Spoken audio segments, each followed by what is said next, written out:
A student at the Oxford Union thought she could corner Ben Shapiro with a simple numbers game, arguing that because more Palestinians have died than Israelis, Israel's self-defense is fundamentally unjustified. Let's look straight at how Shapiro completely reframes the equation. If Israel is justified in killing civilians because of the acts of terror committed by Hamas, why isn't Hamas justified in doing what it did? Because Israel is keeping 13,000 children. It has tried them in military courts. Since the establishment of Israel, 55,000 Palestinian homes have been bulldozed.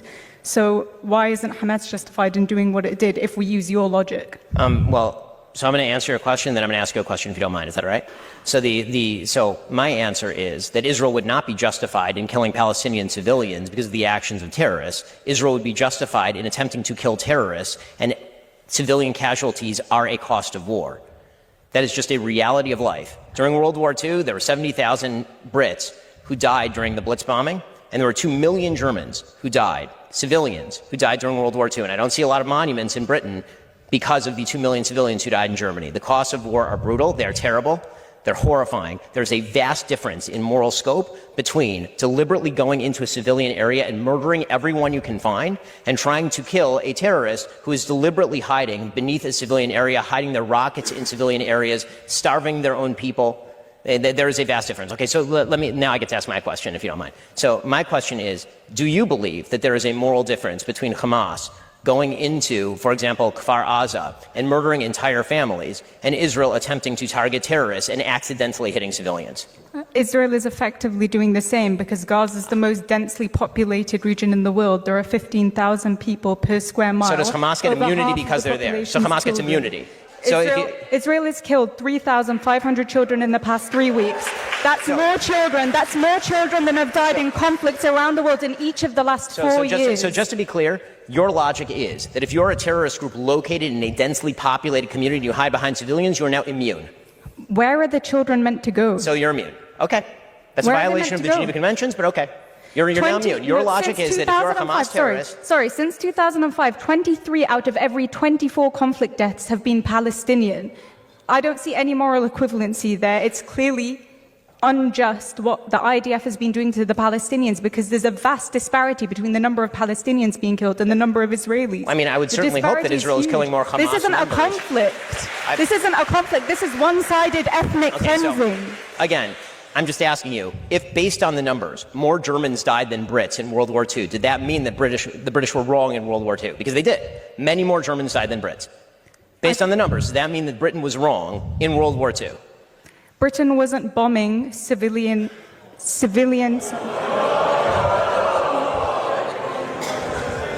There's a clear difference. You should talk to the people in Dresden, but you can't because they're dead. There's a clear difference. Well, I agree that war is horrible, but this is not a just war. What Israel is doing is not a just war. There is a difference between fighting the Nazis. So it is not a just war. Fighting the Nazis. It is not a just war when you fight a war against people who murder 1,500 of your civilians and take 233 of them, at last count, captive into tunnels. It is not a just war to obliterate them. Please name a just war. Israel's been killing civilians for the past 75 years, and there was no headlines about it, and nobody said that the Palestinians were Israel justified does not purposefully kill civilians. Palestinian terrorists do. Israel has not purposefully if Israel killed put down its civilians. guns tomorrow, there would be if Israel put down its guns tomorrow, there would be a second Holocaust. If the Palestinians put down their guns tomorrow, there would be a Palestinian state.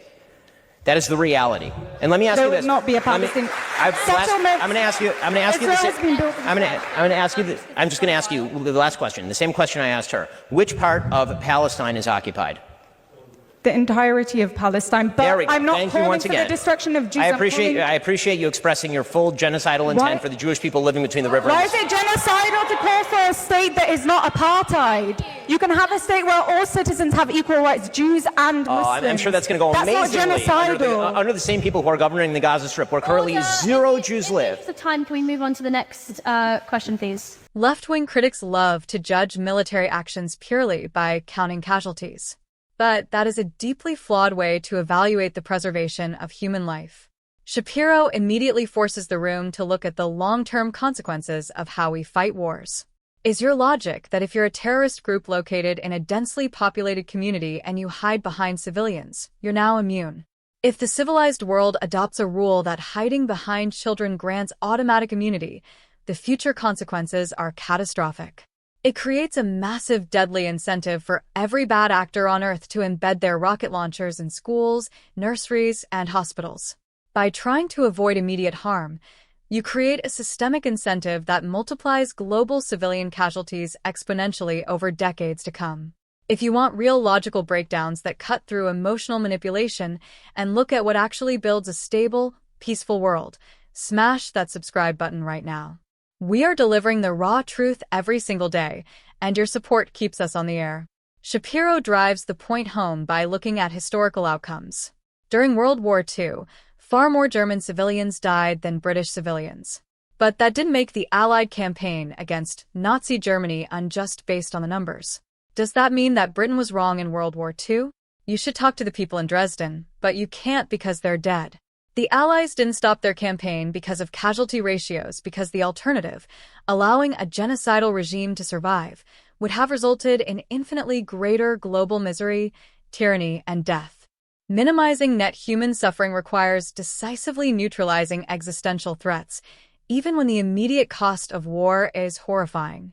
The student tried to claim she wanted a peaceful, equal state, but she quickly let her mask slip by declaring that the entirety of Palestine is occupied, implicitly calling for the total eradication of Israel.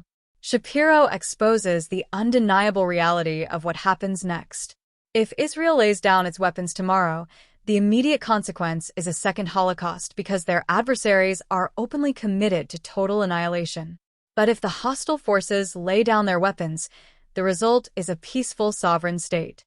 One path leads to coexistence and the maximization of human flourishing.